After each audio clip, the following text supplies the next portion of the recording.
তোমরা ইসলামকে একটা খামখেয়ালি মামুলি বিষয় মনে করো, মন মতো নামাজ পড়ো।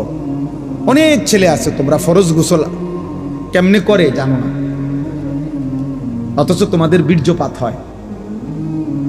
কিন্তু তোমরা ফরজ গোসল শরীয়তে নির্ধারিত পদ্ধতি আছে, শুধু পানিতে ডুবাইলেই গোসল ফরজ আদায় হয় না। শরীয়তে নির্ধারিত নিয়ম আছে, ওই নিয়মে যদি কেউ ফরজ গোসল না করে সে 100 সে নাপাক, অপবিত্র। এবার সে যদি কাবা শরীফের ছাদে দাঁড়াইয়েও নামাজ পড়ে, আল্লাহর কসম তার নামাজ কবুল হবে না, তার জুমার নামাজও হবে না, তার জানাজার নামাজও হবে না, কিছুই হবে।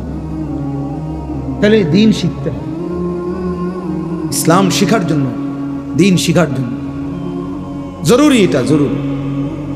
এটা বলে কিছু লোক মাদ্রাসায় পড়ে, ওনাগো ভাল লাগছে, ওনারা মাদ্রাসায় পড়ে, ওনারগো ভাল লাগছে, ওনারা স্কুলে পড়ে, ওনারগো ভাল লাগছে, ওনারা কিন্ডারগার্টেনে পড়ে, যে জেনে ভাল লাগে পড়বো না, এটা মস্কারি না।